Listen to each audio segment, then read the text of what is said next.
Oke, Assalamualaikum warahmatullahi wabarakatuh. Jumpa lagi Sobat TV Asuransi dengan kami di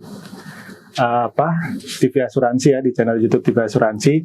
Kali ini kita tampil beda. Kalau biasanya kita ada satu host sama satu narasumber, atau satu host lebih dari satu narasumber, sekarang hostnya ada dua, narasumbernya cuma satu, karena kita ada di program Komen. Jadi program baru milik channel TV Asuransi yang memang kemasannya adalah obrolan ringan, tetapi membahas isu-isu aktual gitu, sehingga yang ya kita mungkin akan lebih rileks, nggak perlu tegang, Mbak Rini. Ya, jadi kita untuk edisi perdana ini kedatangan tamu spesial kita dari Dewan Asuransi Indonesia, yaitu Mbak Azwarini Diah Parwati, Ketua Komisi Bidang Komunikasi dan Publikasi Dewan Asuransi Indonesia. Saya sendiri, Ahmad Aris, pemimpin redaksi, saya temani Pak Edi Santosa, wakil pemimpin redaksi. Kita mulai saja nih Mbak Rini, obrolan kita seputar yang memang lagi happening sekarang, yaitu soal pemilu. Ya, soal pemilu. Ini Mbak Rini kemana nih kayaknya condongnya? Kita lihat saja nanti, masih ada ya. Debat ya, debat ya. 1, 2, dan 3 kita lihat nanti.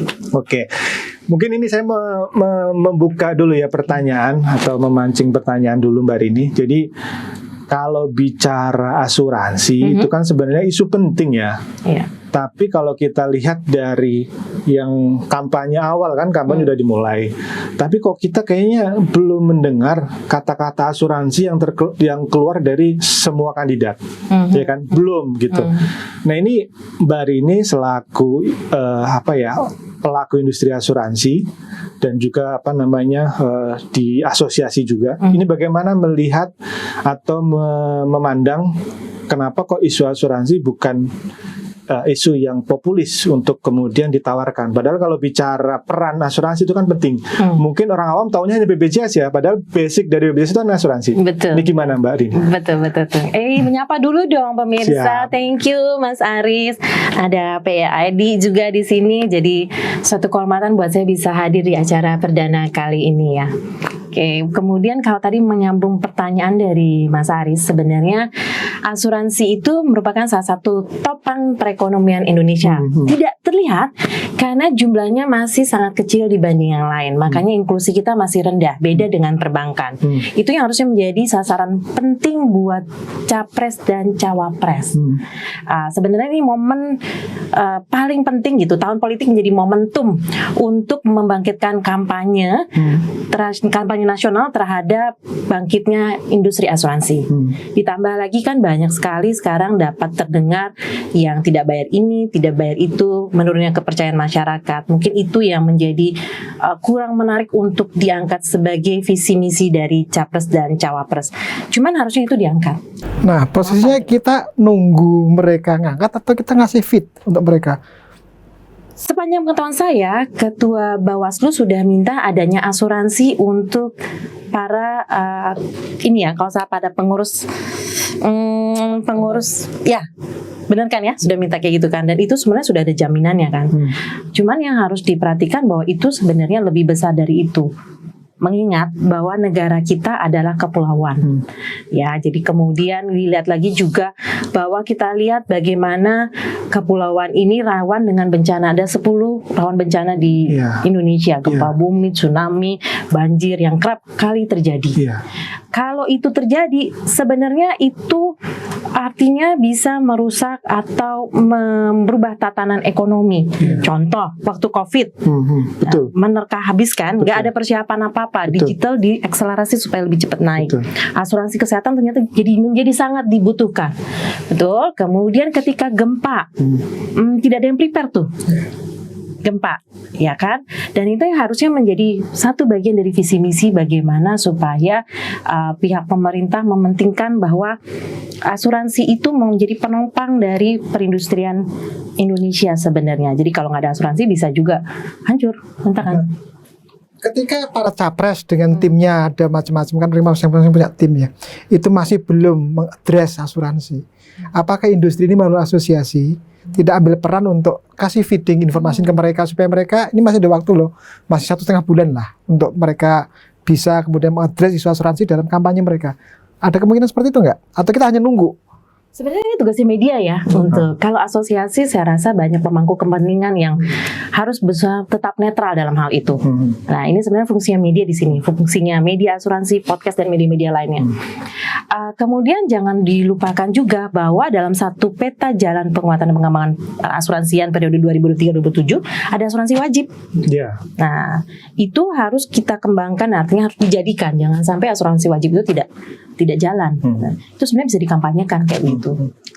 Tapi kalau kita lihat komposisi dari tim pemenangan ya, kan namanya beda-beda ya. Ada Timnas, TKN, TPN gitu beda. Tapi kalau secara komposisi pasti ada pakar, ada ekonom, terus kemudian ada pelaku. Karena kalau kita lihat yang kubu 03 itu istilahnya masih menjabat ketua asosiasi walaupun kemudian Indi cuti dulu.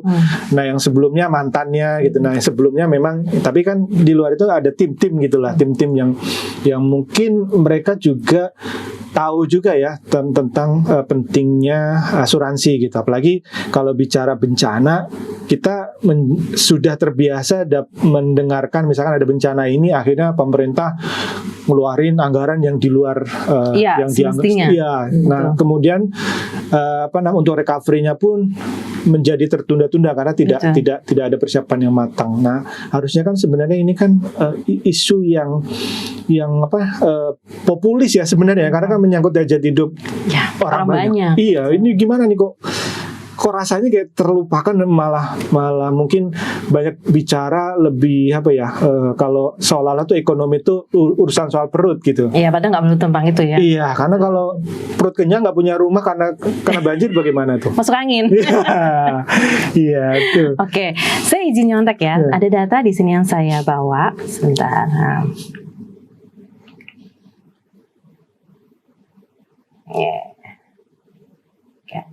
Jadi kembali ke yang tadi, sebenarnya hampir seluruh wilayah Indonesia terpapar resiko lebih dari 10 jenis bencana alam, ya, gempa bumi, tsunami, banjir, tanah longsor, letusan gunung api, kebakaran, cuaca ekstrim, gelombang ekstrim, kekeringan, dan likuifaksi. Likuifaksi, ya, susah ya nyebutnya. Gitu. Karena itu baru sekali kejadian ya kalau nggak salah. Iya, tapi kalau luar biasa dilihat itu sudah menjadi suatu ancaman sebenarnya di Indonesia. Sejumlah bencana alam seperti di tsunami di Aceh, kemudian ada Sumatera bagian utara di 2024, rentetan 3 bencana besar lainnya di 2018, gempa Lombok, gempa Palu, Donggala, tsunami Selat Sunda, bencana banjir di Jakarta yang kerap terjadi ya, walaupun sekarang boleh dibilang hampir berkurang lah ya, hampir berkurang. Itu sebenarnya melihat bahwa hal itu harus dipikirkan. Belum lagi tahun 2020 Indonesia juga tidak memiliki imunitas terhadap bencana wilayah seperti negara lainnya. Ya, apa itu? Virus COVID-19 yang tadi saya bilang, yang boleh dibilang menekan pertumbuhan ekonomi dan bikin lumpuh. Ya kan? Kerugian akibat bencana, baik bencana itu rutin terjadi ataupun yang kecil atau jarang, itu sebenarnya melumpuhkan ekonomi dari daerah terdampak dan mempengaruhi ketahanan APBN. Betul. Itu akhirnya cutting budget kan? Cutting budget. Gempa dan tsunami Aceh contohnya 2004. Itu kalau nggak salah hampir 51,4 triliun. Menghabiskan budget lah. Sementara kemampuan APBN itu sendiri itu untuk resiko tersebut hanya 3-10 triliun. Jadi imagine bagaimana untuk pulihnya kan. Betul. Lama sekali makanya ya, kayak di Selat Sunda waktu Anyer juga kan lama sekali untuk wilayah tersebut bisa pulih gitu kan. Waktu COVID-19 juga banyak kerugian perekonomian, kesehatan maupun sosial di Indonesia itu sangat berdampak gitu. Dan hampir menelan jiwa 161 ribu orang kan ya COVID-nya. Dan memperlihatkan besar dampak bencana tersebut, maka harusnya ya kita berharap Capres dan Cawapres memberikan solusi untuk memastikan bahwa pembiayaan bencana alam disediakan dengan memadai. untuk melindungi keuangan negara, Betul. aset pemerintah dan masyarakat itu sendiri tentunya. Mbak ini lihat nggak tanda-tanda bahwa para capres dengan timnya ini ingat itu, sehingga mereka akan bicara asuransi? Harusnya ada dalam visi misi mereka, tapi nanti kita Entah lihat. bagian di mana ya. Ini kita lihat bagian mananya ya. Saya nggak mau bocorin. Karena kalau kita bicara konteks isu ekonomi itu kan isu yang dijual atau yang dijual itu kan mengingin stunting, menstabilkan harga-harga kebutuhan pokok, terus kemudian bagaimana masyarakat miskin itu minimal ada yang pendidikannya terjamin sampai dengan kuliah gitu kan. Artinya kan sebenarnya itu bagus juga, tapi kan di luar itu kalau misalkan bicara alokasi anggaran, semuanya kan akhirnya yang tadi janji-janji itu kan ujung-ujungnya harus alokasi anggaran menambah. Betul. Nah, kenapa juga yang sisi tadi tuh preventifnya nggak disentuh? Padahal kan kalau bicara APBN udah sering kali ya mungkin selalu mendapat persoalan dana darurat yang itu akhirnya cutting budget dari yang lain gitu segala macam. Oke. Sebenarnya ini kan sudah dilakukan sama pemerintah yang sekarang kan. Nah, tadi saya kembali bagaimana OJK menerbitkan peta jalan perasuransian Indonesia 2023-2027. Adanya asuransi wajib, kemudian pengembangan program asuransi wajib sebenarnya perlu segera dilakukan.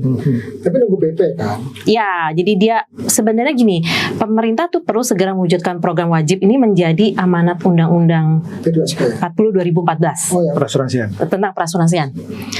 Di antaranya asuransi wajib gempa bumi, letusan gunung berapi, kemudian ada di PMK nomor 247, PMK 06 tahun 2016 tentang perasuransian barang milik negara itu juga dalam rangka melaksanakan ketentuan PP 27 tahun 2014 tentang pengelolaan barang milik negara.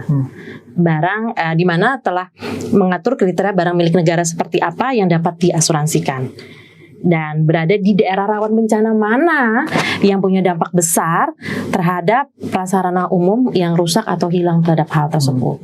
Gitu. Mbak Rini, kalau tadi kita bicara isunya mungkin sudah diadres tapi belum terlontar dari para capres cawapres yang tiga ini ya. Kalau dari segi bisnis asuransi, kampanye hiruk pikuk ya, kalau kampanyenya kan baru akhir November kemarin, tapi kalau kita bicara hiruk pikuknya itu kan sudah dari 6 bulan lebih yang lalu. Sudah terasa pengaruhnya bagi industri asuransi belum? Sebenarnya kalau dibilang terasa secara umum nggak, saya ambil data dari AUI ya. Dari data dari AUI, ini data yang dimiliki AUI terkait dengan industri asuransi umum triwulan 3 tahun 2023. Itu tercatat sebesar 73,6 triliun atau tumbuh sebesar 10% kurang lebih ya, dibandingkan periode yang sama di tahun 2022. Nah, kalau dari per lini usaha asuransi umum meskipun pertumbuhan preminya terjadi hampir di sebagian besar lini dari asuransi umum tersebut, tapi boleh dikatakan pertumbuhannya masih jauh di bawah premi yang dicatat di periode yang sama di tahun 2022. Oh, masih ini ya. Atau sebesar 20% ya. Tahun lalu 20%. Premi yang dicatat periode yang sama di tersebut terdapat 3 lini usaha yang terkontraksi.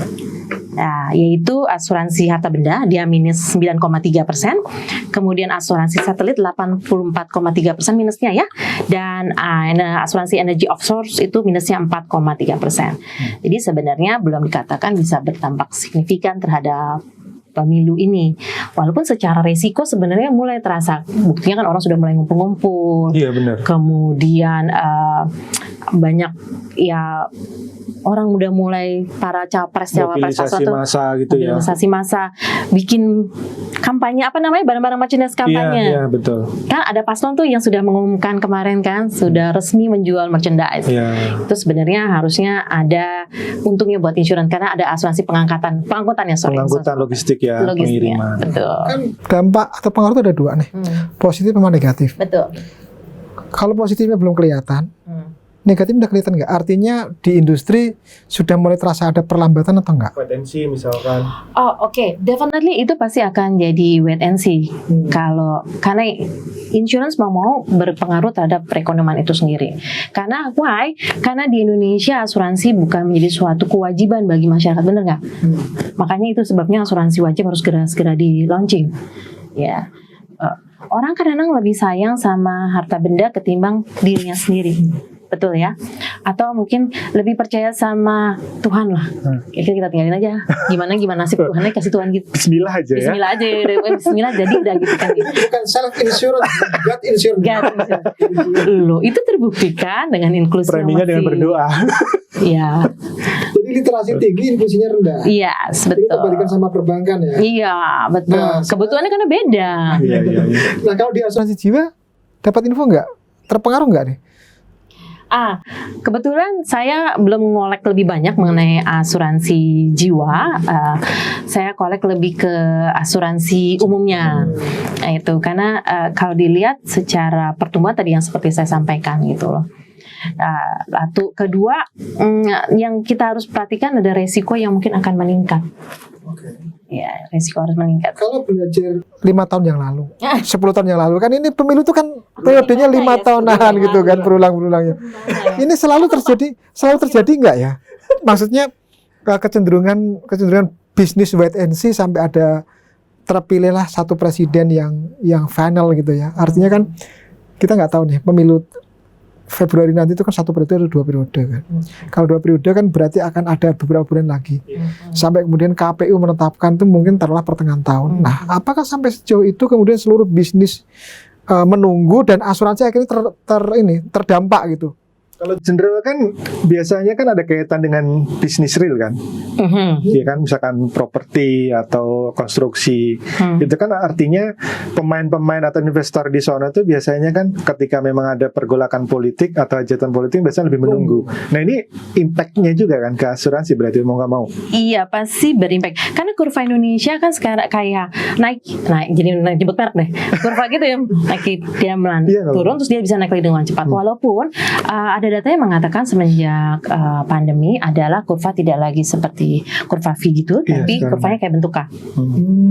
Ada yang ke atas dan ada yang ke bawah. Nah, sebenarnya insurance itu salah satu kurva yang bisa untuk didorong untuk ke atas instead of ke bawah. Ke bawah itu adalah yang menjadi bahaya adalah ke bawah adalah perusahaan-perusahaan yang tidak memiliki digitalisasi. Dia akan turun karena nggak akan bisa naik atas. Itu yang terjadi pada properti? Bukan, kalau properti biasanya berdampak karena ada realisasi yang hardening market yang saat ini. Iya. Gitu. Karena saya ngebayangin digitalisasi seperti apa untuk asuransi pabrik semen, pabrik pupuk gitu kan. Itu lebih ke hardening market dari market ya. Itu sendiri. Cuman kalau kita bicara sekarang masyarakat kan, bagaimana kita mengedukasi masyarakat supaya mau memiliki asuransi dan tahu betapa risiko tuh ada di sekitar mereka dan mereka harus melindungi diri mereka sendiri atau harta benda mereka sendiri. Gitu. Kalau bicara asuransi retail, tadi kan sudah disinggung Bawaslu udah minta untuk para petinggi parpol diasuransikan gitu kan. Travel insurance dong seharusnya. Ini kan kalau kita bicara berapa puluh ribu caleg dari 2 sampai nasional yang berjalan-jalan kemana-mana kan perlu travel insurance. Sama satu lagi Pak Yudi, mental health loh. Kalau caleg gagal gimana? Stres itu. Ayo. Duitnya udah habis ya buat nyalek. Tahu gagal. Dia lagi kalau darurat punya mental health ya. Nah, kalau nggak punya asuransi siapa yang biayai? Darurat mental health lagi. Tunggu kita balik dulu ke pertanyaan Pak Bos sebelah kiri. Sebenarnya bukan travel insurance, PA sudah cukup kok. PA. Sekarang ada pergerakan nggak bisnisnya? Di some point mungkin ada, tapi the rest belum bergerak banyak gitu. Dan itu harusnya bisa lah dipakai untuk para capres cawapres untuk memberikan PA kepada anggotanya atau kepada pendukungnya, itu kan. Para tokoh asuransi mengatakan asuransi itu adalah sesuatu yang dijual. Kenapa sih nggak jualan ke itu 3 kubu gitu? Kita punya loh. Saya punya loh PA yang untuk bisa menjamin kalau ada apa-apa dengan tim kampanye Anda gitu. Dari kemarin-kemarin harusnya, sehingga sekarang naik gitu loh. Ini saya berharap gitu ya, kalau di properti mungkin masih agak slow down. Ini yang retail lumayan lah gitu buat apa uang jajannya gitu loh. Nutupin ya, Iya, nutupin ya. nutup sih enggak ya, karena gede banget itu properti. Tapi ya uang jajan lah gitu. Uang jajan kok gede ya, Pak? Terpikirkan nggak sih gitu loh untuk jualan ke situ? Oke. Sebenarnya secara resiko juga harus dipertimbangkan. Iya, Ada yang mau terima, ada yang Masuk, tidak. ya. Karena boleh dibilang bahwa resikonya itu kan tergantung bagaimana suatu insurance meng-underwrite itu sendiri. Yang saya tahu, memang ada juga partai yang sudah mengasuransikan anggotanya. Oh, bukan tim pemenangan, tapi memang anggotanya dari awal sudah anggotanya. Wah, melek asuransi sekali itu ya. Ya, Artinya mungkin bisa diikutin buat yang lain kan? Nah, itu kan perlu diungkap ini. KTA itu bisa berfungsi gitu loh. Iya. Karena saya punya KTA udah include sama PA. Nah, itu kan. Iya kan? Bisa itu ya. Partai mana, Mas? Nah, Partai Dai. partai Iya, betul. partai komunitas. Oh iya, komunitas. Gitu. Komunitas Penulis Asuransi Indonesia maksudnya ya. Benar-benar. Tugas kita bersama lah, termasuk DAI dan juga asosiasi-asosiasi di dalamnya ya. Karena ketika pandemi orang tidak bisa bepergian, travel insurance dan PA turun. Terutama yang umroh haji nggak ada sama sekali. Kemudian ketika sudah ada itu, mereka rame-rame tuh. Kalau travel umroh kan larinya ke asosiasi pengusaha travel haji dan umroh gitu. Ada banyak asosiasi di situ.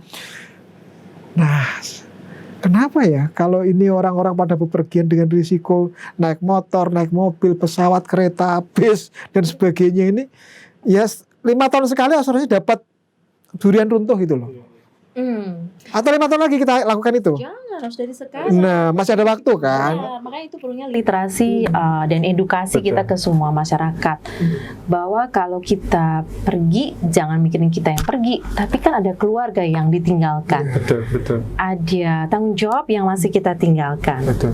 Gitu. Lepas dari bundling, kalau bank insurance kita pinjam sesuatu ada, tapi kan kita juga harus memikirkan dari tanggung jawab yang kita punya di belakang kita.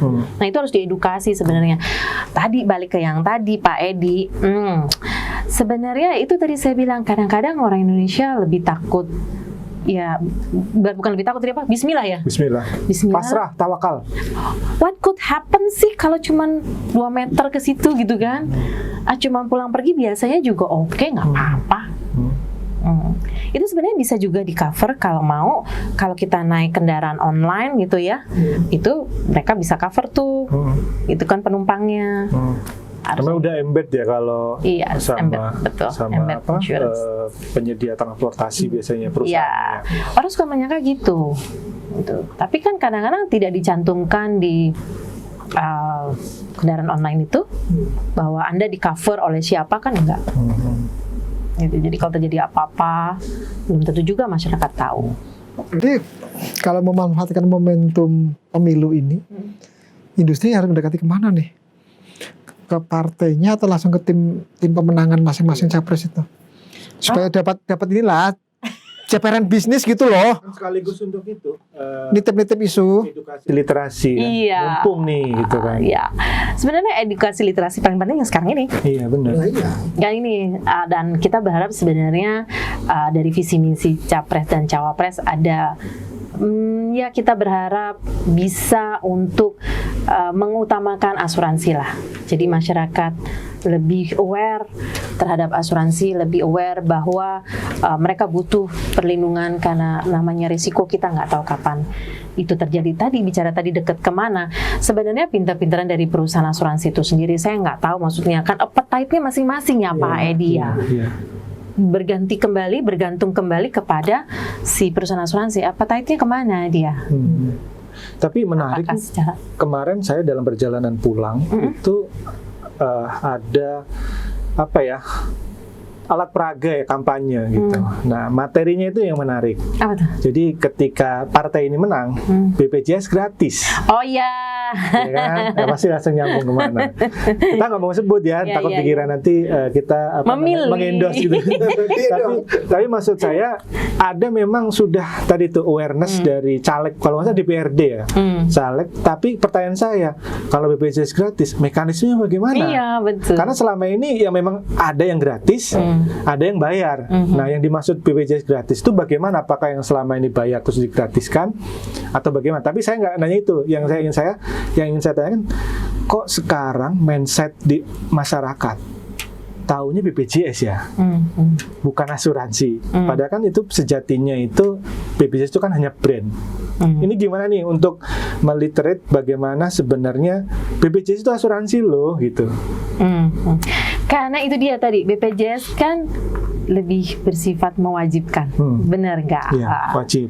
Dan semua pekerja hampir punya itu. Bahkan di satu company ada yang suruh milih mau BPJS apa asuransi Swasta. kesehatan yang swasta. Karena harganya terjangkau, berarti itulah yang masuk ke mindset dari masyarakat Indonesia. Karena kan suka dipikir kalau insurance itu hanya buang-buang uang. Betul. Insurance itu poinnya adalah klaim, baru berasa kalau kita klaim, betul? Iya, masa ya kalau asuransi kesehatan klaim kita minta sakit kan enggak. Gitu.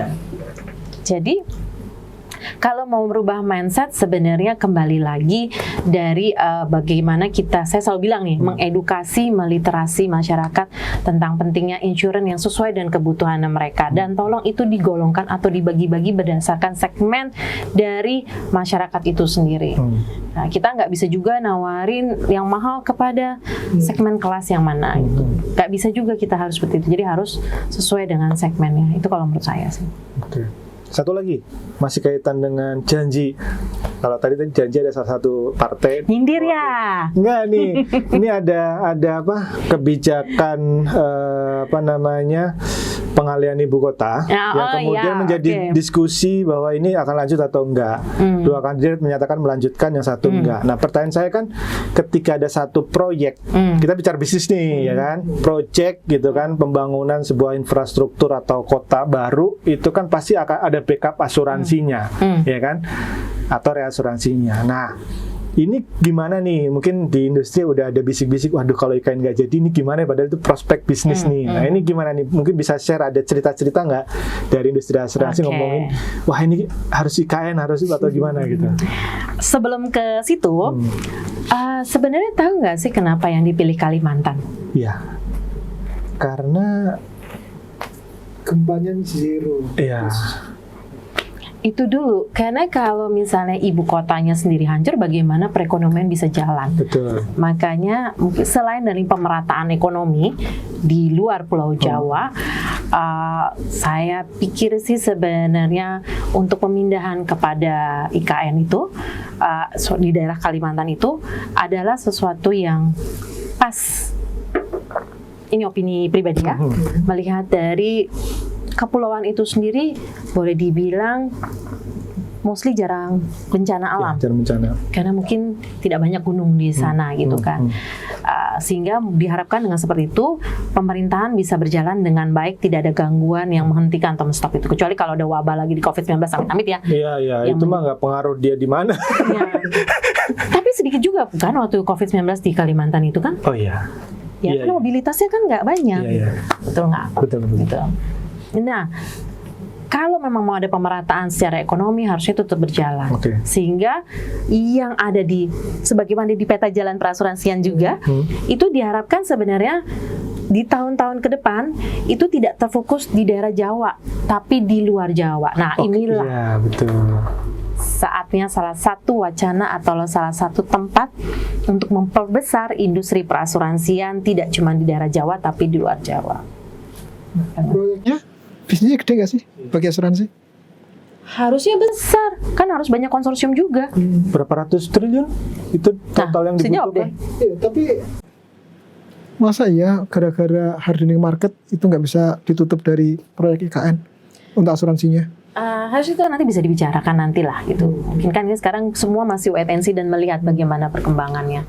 Tapi pada dasarnya berharap juga itu jalan ya. Secara bisnis ya, kalau kita bicara peluang bisnis untuk yang umum ya, itu. asuransi umum kan. Iyalah, kalau sekarang rebutan kue kok. Iya, betul. Benar nggak? Iya. Itu lagi. Ya kan, makanya Ini resikonya jadi lebih greenfield ya, ini ya, baru ya. betul. Jadi kita titip pesan kepada para tim itu, lanjutkan IKN, siapapun yang menang. Undang-undangnya gitu loh. Harus dilanjutkan sebenarnya. Iya. Kecuali undang-undangnya direvisi. Undang-undang direvisi gitu kan.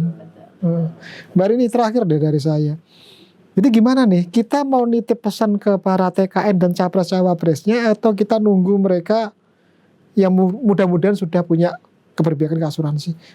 Jangan nunggu dong. Atau Kita mungkin harus nitip ke para panelis kan, sesi ekonomi kapan tuh debat isu itu? Yang kedua kalau nggak Itu salah. kan sebenarnya bisa nitip ke para panelis. tanggal berapa ya? Tanggal 22 ya? Iya. Apalagi bicara asuransi wajib tadi kan sebenarnya ada pertanyaan. Kalau wajib siapa yang bayarin? Ayo.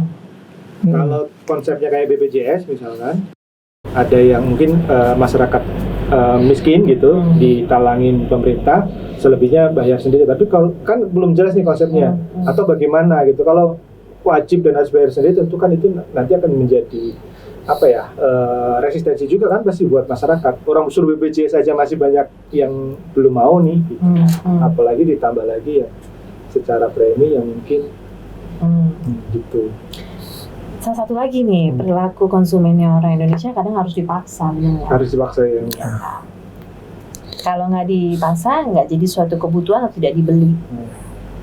Makanya asuransi wajib menjadi penting.